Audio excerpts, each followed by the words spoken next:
in Glasgow, we have been developing some paperwork that our colleagues in East Dunbartonshire HSCP and in the South Sector Daily Dynamic Discharge team had been working on. Really, we wanted to have a tool that could be used for staff and carers to have a really open and honest conversation about what kind of needs someone might need for a patient to be discharged. The carer's passport is given to the carer. It's got spaces for them to write down what life is like at the moment, and we hope that giving them the time to reflect means that when they come to talk to the staff, they have a clearer idea of what's been happening and what could help. The people who work in hospitals, the conversations that have, the little conversations can make a massive difference. Messages that come back from people, carers, says we just want to feel valued, to feel respected, to be identified as having that caring role. So the little things will make a difference. So the pink sheet is really a development of a sheet that's already been used in the nurses' documentation. It notes down all the communication that has been going on with staff and with relatives. We've modified it a little bit just to add a space for anyone to note down when the carer has been identified, if they've been offered support, those kind of bits of information that we need to record for Section 28 of the Act. We also have a communication campaign that's about to be launched in the next couple of months. The idea there is to encourage people to actually identify themselves as carers. We know that it's a term that not many people like to use, and they see themselves as mother, brother, son, daughter first, and really they don't see themselves as a carer. So with this campaign, we'll be targeting people via social media and through LinkedIn to really encourage them to see that anyone could be a carer, and actually, well, you might not have thought of yourself in that light, by just saying I'm a carer to staff on the wards, then that can really help us communicate with you and make sure that we're helping to support you. So for me, within a year's time, if we have our clinical teams better informed about some of that support, if we're able to show that we have smoother discharge planning and the sustained discharges, so that's where we're really putting in place an effective discharge plan that means someone is able to go home or maintain that environment as planned, and that there's no unexpected hiccups along the way because we haven't maybe considered carer needs fully at the outset.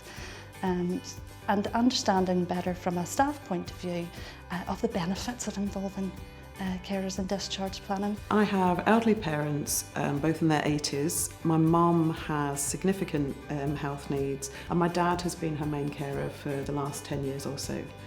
But last summer, my dad had a heart attack and he was admitted to hospital, blue lights, he was admitted to hospital through having his heart attack. So things changed because my mum was therefore, her care needs still needed to be met. My dad then also had significant care needs as well. So the hospital staff where my dad was admitted were able to keep us informed of what was going on and give us an idea of what to expect in terms of the operation that was going to be made available for him. But the timing of that kept changing. So them keeping us informed was something really important for us because we needed to make care arrangements for my mum.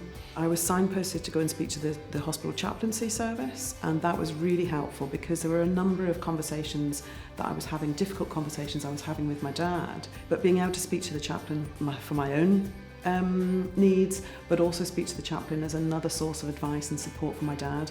There's myself and also my sister, who also lives at distance from my parents, and we've always had a very, very strong relationship. But the stress that this situation has caused has meant for the first time ever in our lives that we've fallen out with each other. And when I speak to other friends and other situations, I hear that this is a really common story.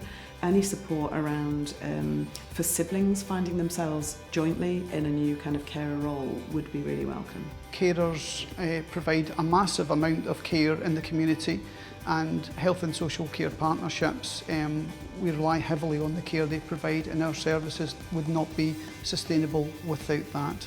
You're asking me about how we can make good communication with carers around discharge easier for staff. I don't think it has to be something particularly difficult. It's just something that we all do in our day-to-day jobs. Most people who go into healthcare, we like working with people. That's one of the reasons that we've chosen to go into that kind of field of work. Communication is something you do almost in passing, just part of your day-to-day routine. I think showing that you are valuing that, showing that you're looking for other members of the team, working together, communicating within the team as well, passing on information.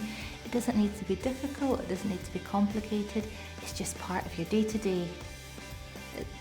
Maybe it's about being a person sometimes, not just thinking about being here in the healthcare role, but just part of the communication that you would have with people, which is what we do.